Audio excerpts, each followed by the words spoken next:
Good morning students.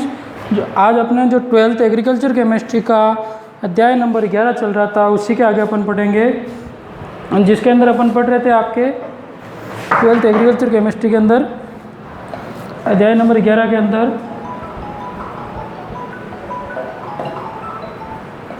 पहले part का नाम लिखते हैं अपन।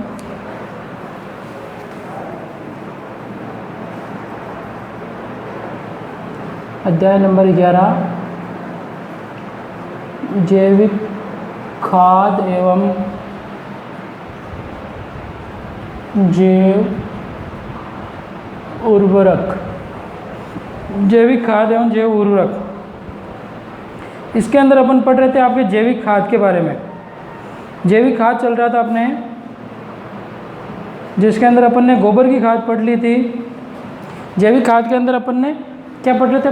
टॉपिक चल रहा था अपने जैविक खाद। इसके अंदर अपन विभिन्न प्रकार की जैविक खादों के वर्गीकरण पढ़ लिया, फिर इसके मृदा के अंदर उपयोगिता पढ़ ली, है ना।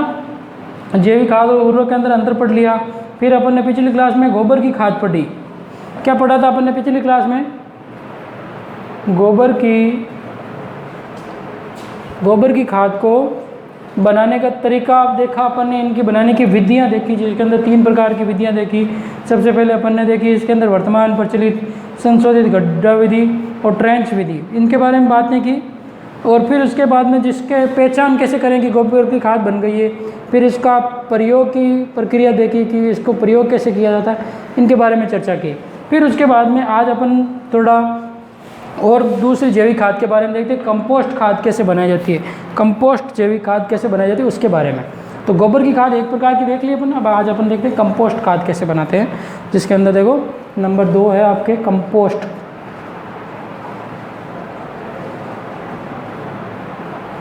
एक तो कंपोस्ट और दूसरा है वर्मी कंपोस्ट, दोनों अलग अलग शब्द हैं ना।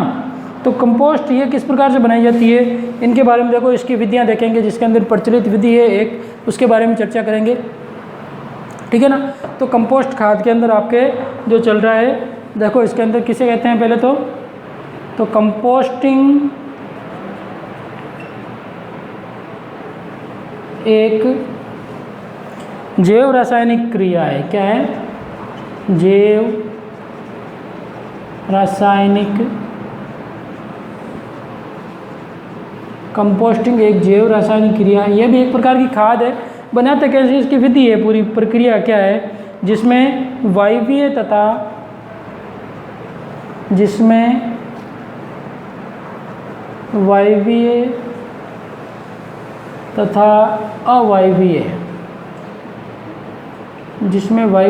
अवायवीय जीवाणु,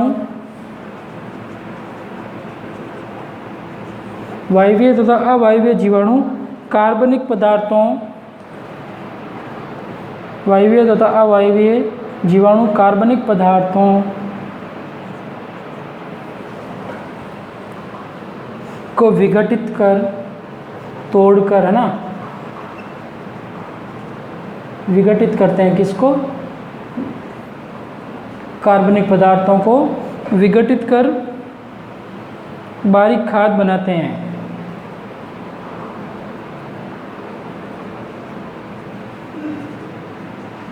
विघटित कर बारीक खाद बनाते हैं। विघटित कर बारीक खाद बनाते हैं, जिसे अपन क्या कहेंगे, और ये पूर्णतया सड़ा हुआ कार्बनिक खाद होता है, जिसके अंदर क्या होता है, अच्छी क्वालिटी का होता है। इसके अंदर भी देखेंगे अपन, जैसे गोबर की खाद में कार्बन की, नाइट्रोजन की मात्रा कितनी थी, वो भी चर्चा करेंगे। तो खाद बनाते हैं, और ये पूर्ण रूप से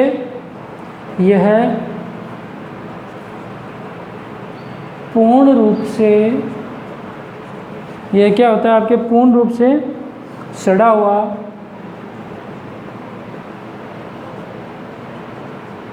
किसकी बात कर रहे हैं अपन? जो कंपोस्टिक खाद बनता है जीवाणुओं के द्वारा, जो विघटित करके पूर्ण रूप से सड़ा हुआ कार्बनिक पदार्थ ही कंपोस्ट कहलाता। पूर्ण रूप से सड़ा हुआ जो कार्बनिक पदार्थ होता है, पदार्थ ही कंपोस्ट कहलाता है। तो देखो सिंपल सी बात है, कोई दिक्कत नहीं है इसमें। क्या है, ये एक जैव रासायनिक मतलब जीवाणुओं के द्वारा होने वाली प्रक्रिया है। आगे बात जैव रासायनिक मतलब जीवाणुओं के द्वारा होते हैं, जिसमें क्या होते हैं, वायवीय एवं एरोबिक एनारोबिक जो जीवाणु होते हैं, जो मिट्टी के अंदर वगैरह हवा के अंदर जो भी जीवाणु होते हैं, वो जीवाणु क्या करते हैं, जो कार्बनिक पदार्थ होते हैं जैसे खाद है, गोबर की खाद है, घास फूस है, उसको उन कार्बनिक पदार्थों को बारीक खाद बनाते हैं, उनको विघटित करते हैं, मतलब उनको खाकर तोड़ देते हैं, मतलब जिस प्रकार से बारीक खाद बनाते हैं, और ये जो पूर्ण रूप से क्या होता है, सड़ा हुआ खाद बन जाता है। उस खाद जो पूर्ण रूप से सड़ा हुआ कार्बनिक पदार्थ बनता है उसे ही अपन क्या कहते हैं, कंपोस्ट कहते हैं। आई बात समझ में। अब इसको बनाने की विधियाँ देखेंगे अपन कि ये बनाते कैसे। ये तो एक छोटी सी परिभाषा हो गई इसकी कि ये कंपोस्ट खाद हो गई। अब इसको बनाने के लिए तैयारियाँ क्या क्या की जाती है उनके बारे में बात करें तो ये 2 प्रकार से बनाने का काम होता है इसको, है ना। भारत में ये तैयार किया जाने वाला कंपोस्ट इस प्रकार से होता है कि भारत में तैयार किया जाने वाला कंपोस्ट इस प्रकार है। देखो 2 प्रकार से किया जाता है भारत के अंदर, इस प्रकार है। जिसके अंदर पहली बात तो है आपके भारत में तैयार करने का तरीका क्या है, फार्म अपशिष्टों से तैयार कंपोस्ट क्या होता है, जो फार्म हाउस होते हैं, फार्म अवशिष्टों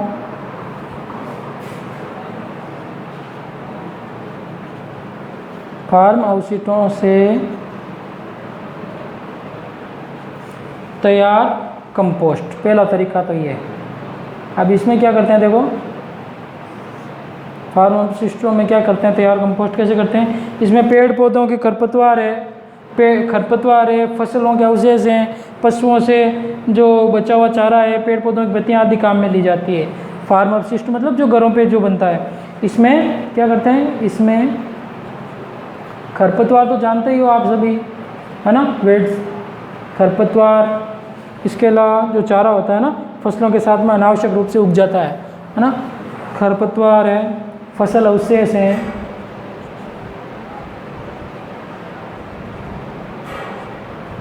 पशुओं का चारा, पशुओं का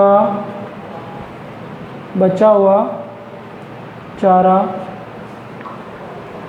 पेड़ पौधों की पत्तियाँ,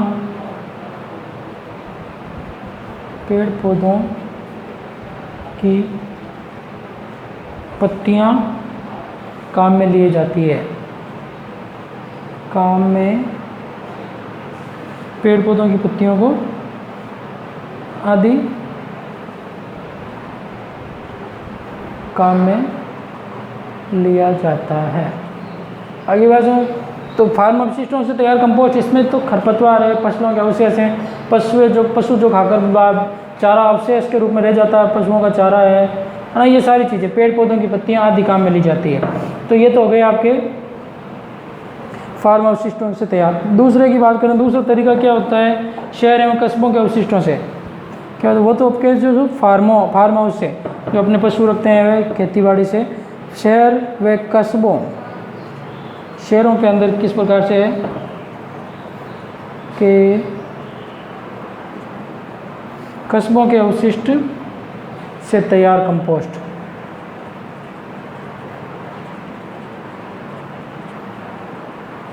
अब ये कंपोस्ट कैसे बनाई जाती है, देखो इसमें क्या काम में लिया जाता है। यह है शहर, 2 तरीका, पहला तो गया फार्म अपशिष्टों में, और ये शहर का मल जो गंदगी होती है, इसके अलावा कूड़ा करकट, है ना, वह अन्य कार्बनिक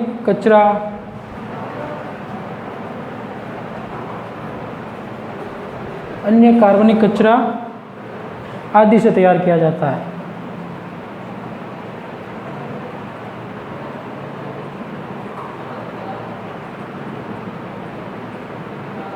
अगली बात समझ में, तो इस प्रकार से ये आपके क्या हो गई, कंपोस्ट खाद बनाने की विधि, जिसके अंदर जीवाणुओं के द्वारा खाद को बारीक विघटित करके बनाया जाता है। अब इसके अंदर क्या है आपके,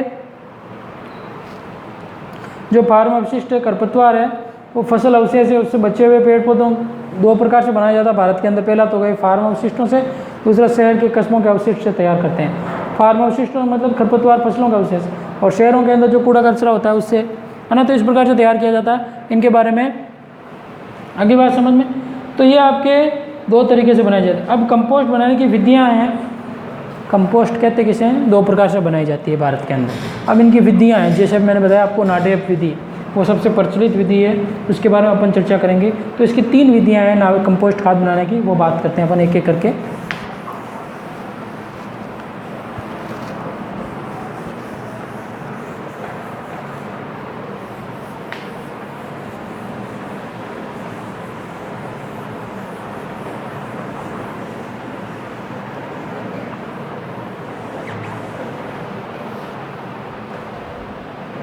अब है कंपोस्ट बनाने की विधियाँ।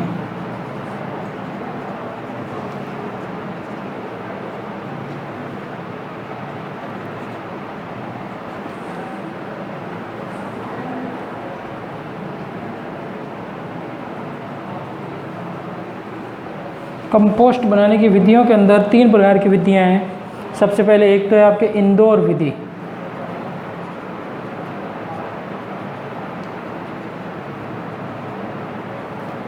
दूसरी है आपके बेंगलोर विधि,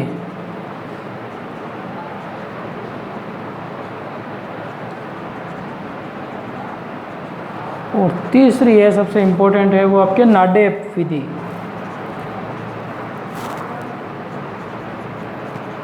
अब देखो इनके नाम इस प्रकार से रखे गए हैं कि ये सबसे पहले प्रचलित वहीं हुई, वहाँ के लोगों ने इसको बनाया तो उसी के नाम पे रख दिया। जैसे सबसे पहले ये विधि कंपोस्ट बनाने की विधि इंदौर में प्रचलित हुई, इंदौर के वासियों ने बनाई तो उसका नाम इंदौर विधि रख दिया। बेंगलोर में बनाई गई तो उसका नाम बेंगलोर विधि रख दिया।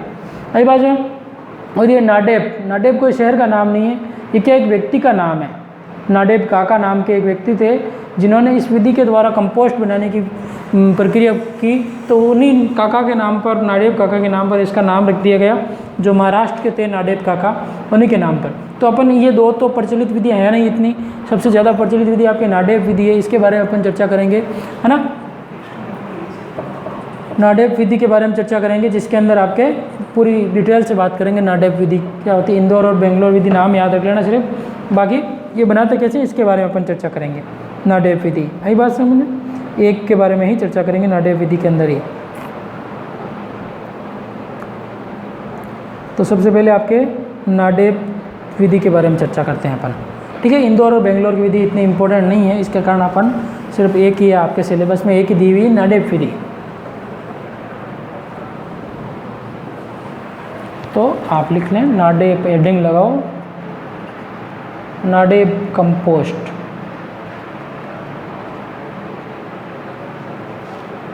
अब देखो नाडेप कंपोस्ट कैसे बनाया जाता है, ये विकसित कहाँ हुई थी? सबसे पहले ये विधि महाराष्ट्र के कृषक नाडेप काका द्वारा विकसित की गई थी। ये लाइन इम्पोर्टेंट है। यह है विधि महाराष्ट्र के नाडेप काका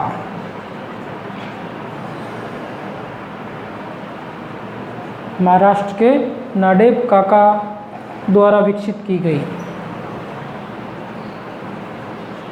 द्वारा विकसित की गई। नई बात है किनके द्वारा? नाडेप काका के द्वारा विकसित की गई, तो इसे अपन क्या कह गए? नाडेप विधि कह दे, ठीक है। तो नाडेप काका द्वारा विकसित की गई तो इसी नाम पर इनका नाम रख दिया। तो इस विधि में अब सामग्री कौन सी काम में लीजिए, देखो इस विधि में निम्न सामग्री, इस विधि में निम्न सामग्री काम में ली जाती है। देखो सबसे पहले आपके क्या क्या काम में लिया जाता है, इसके अंदर अपन नाम लिखते हैं कि कौन सी चीज़ कितनी काम में ली जाती है।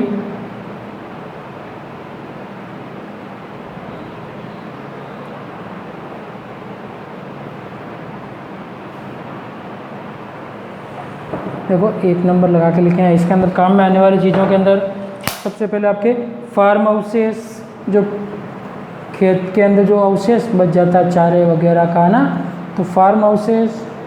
इसके अलावा आपके अपशिष्ट पदार्थ, जो आपके पास में बिना काम में आने वाली अपशिष्ट पदार्थ हैं, गंदगी है, पशुओं का है या फिर खेतों का है, अपशिष्ट हो गया। और कंपोस्ट बनाने के लिए आवश्यक सामग्री के अंदर कंपोस्ट बनाने के लिए आवश्यक सामग्री, जिसके अंदर अपन बात करें तो आप क्या जाएंगी, कपास के, है ना, कपास तो जानते हो सभी अपन किसान वर्ग से हैं। कपास, अरहर की दाल होती है ना, के डंठल, है ना, जो उनके डंठल बच जाते हैं, जैसे कपास के डंठल तो अपन जानते हैं, है ना, कि डंठल। इसके अलावा गन्ने की पत्तियाँ, गन्ने के जो छिलके होते हैं ना, पत्तियाँ, गन्ने का रस पीते हैं, उसकी जो पीछे बच जाता ना, गन्ने की पत्तियाँ। इसके अलावा गन्ने की पत्तियाँ, ये सभी आदि करीब कितना लिया जाता है, इनकी मात्रा ली जाती है करीब आपके 1 से 1.5 टन, मतलब करीब 1400 से 1500 किलोग्राम ये चीज़ें ली जाती है। यही बात समझ में, 1 से 1.5 क्विंटल लिया जाता है आपके ये कपास के डंठल हो या अरहर के, गन्ने की पत्तियाँ, अपशिष्ट, फार्म हाउसेस, ये सभी। इसके अलावा और लिया जाता है आपके 1400 से 1500 किलोग्राम। इसके अलावा अपन लेते हैं इसके अंदर पशुओं का गोबर। पहले सामग्री इकट्ठी करनी पड़ेगी ना, फिर बनाने का तरीका देखेंगे अपन, है ना। तो पशुओं का गोबर,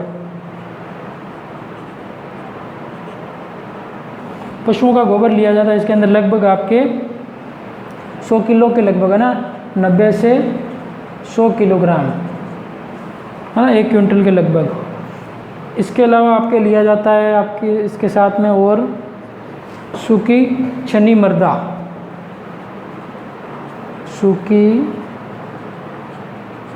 छनी मृदा। इसके अंदर आपके हैं 1750 किलोग्राम। यही बात समझ में। तो सूखी छनी मृदा लेते हैं अपन 1700 से 50 ग्राम, 1750 ग्राम लगभग 2 क्विंटल के लगभग, सॉरी 2 टन के लगभग। इसके अलावा अपन लेते हैं पानी, है ना, जो मौसम के अनुसार, बारिश का मौसम में तो कम लेंगे, दूसरा गर्मियों के मौसम में तो ज़्यादा लेंगे। और पानी लेंगे अपन मौसम के अनुसार। आई बात है, ये चीज़ें ले ली। ये तो अपन इसके अंदर सामग्री काम में लेते हैं। क्या है जो अपन ने देख लिया कि 1400 से 1500 किलोग्राम ये आपके गन्ने की पत्तियाँ, अरहर, कंपोस्ट, फार्म हाउसेस, है ना, पशुओं का गोबर 100 किलोग्राम के लगभग, छनी हुई मृदा लेते हैं अपन 2 टन के लगभग। और पानी मौसम के, सर्दी के मौसम में थोड़ा कम और बारिश के मौसम में कम, गर्मियों के मौसम में ज़्यादा चाहिए पानी। तो इस प्रकार से ये अपन लेते हैं। अगली बात है नाडेप विधि के अंदर ये चीज़ें अपन को सामग्री के रूप में चाहिए जो आसानी से उपलब्ध हो जाती है, इसकी कोई दिक्कत नहीं है। यही बात समझ में। अब इसको काम में कैसे लिया जाता है इसके बारे में अपन बात करें, है ना। देखो अब इसको, ये तो हो गया आपके लिए, इसकी विधि भी देखेंगे पूरी कि इन काम में कैसे लेते हैं, किस प्रकार से बिछावन डालते हैं, किस प्रकार से इसको भराई की जाती है, इनकी टैंक किस आकार का होना चाहिए, ये अपन पूरी चर्चा करेंगे अभी नाडेप विधि के अंदर।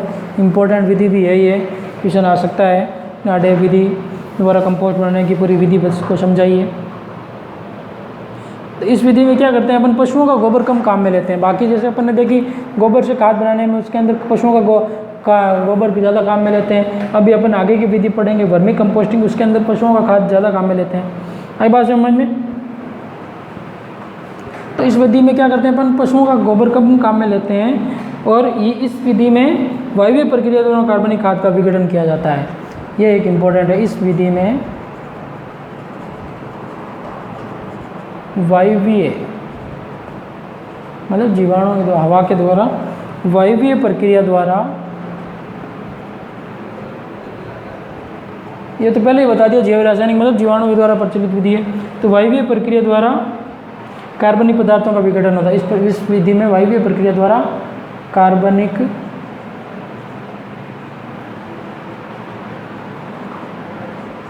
पदार्थों का वायवीय प्रक्रिया द्वारा कार्बनिक पदार्थों का विघटन होता है। आई बात समझ में? अब इसके अंदर जो कंपोस्ट बनती है उसमें समय कितना लगता है, तो अपन बात करें तो कंपोस्ट तैयार होने में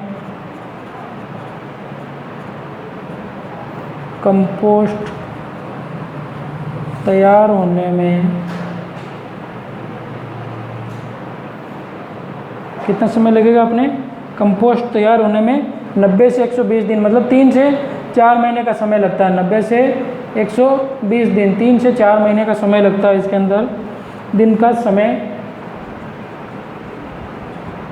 लगता है। कितना? 90 से 120 दिन, मतलब लगभग 3 से 4 महीने का समय लग जाता है। और इस विधि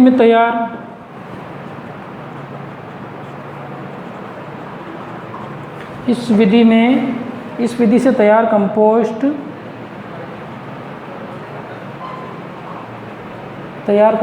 में क्या होती है? आपके तैयार कंपोस्ट में बात करें अपन जो नाइट्रोजन वगैरह की प्रतिशत, तो नाइट्रोजन होती है 0.5 से लेकर 15% तक, 1.5% तक है। 0.5 से 1.5% तक आपके क्या होती है? इसके अंदर नाइट्रोजन होती है। कंपोस्ट खाद की बात करें तो इसमें नाइट्रोजन। और बात करें अपन तो इस विधि के अंदर 0.5 से लेकर आपके 0.9% तक होती है आपके फास्फोरस। क्या होती है?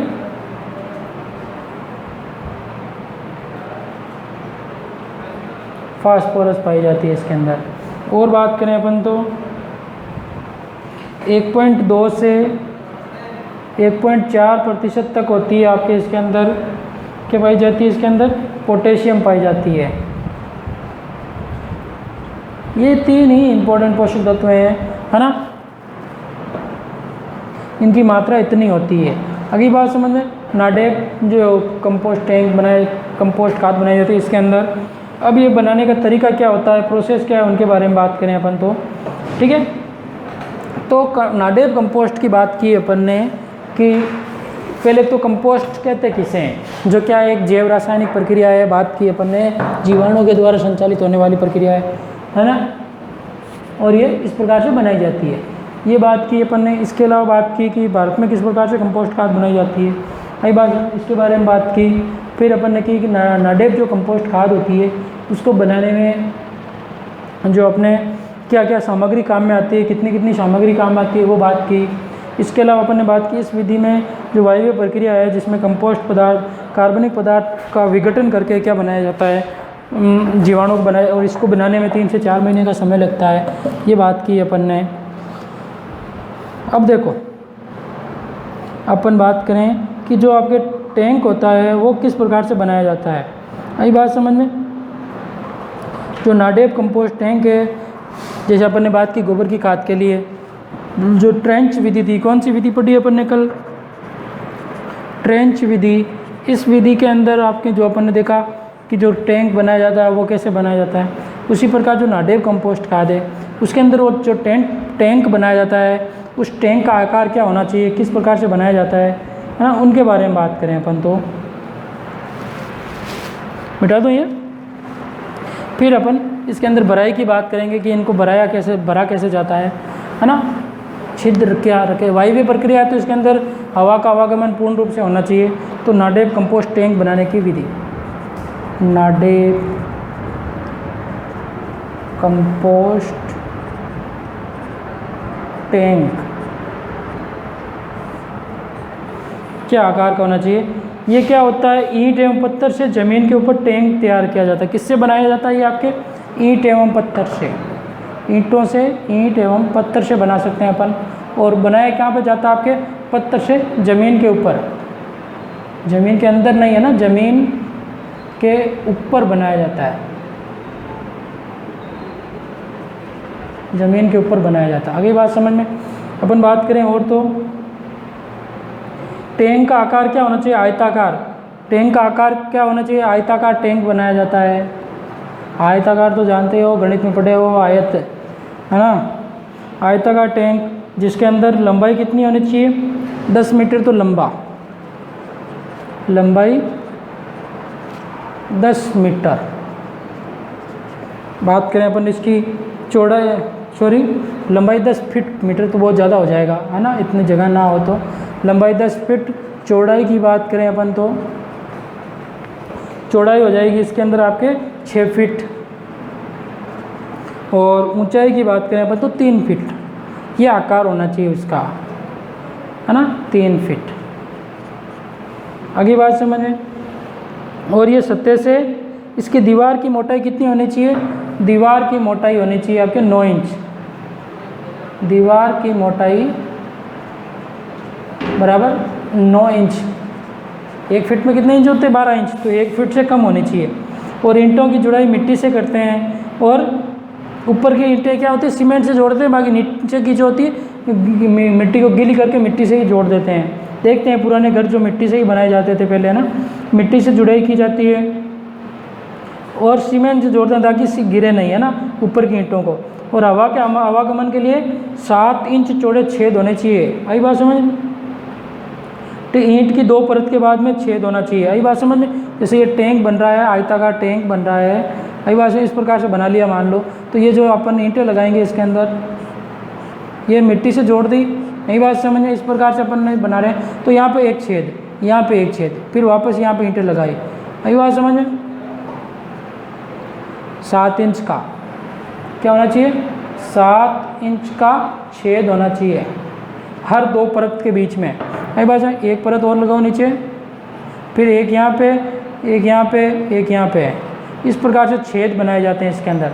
आई बात समझ। फिर वापस ईंटों का परत, फिर वापस छेद। आई बात समझ। तो इस प्रकार से आपके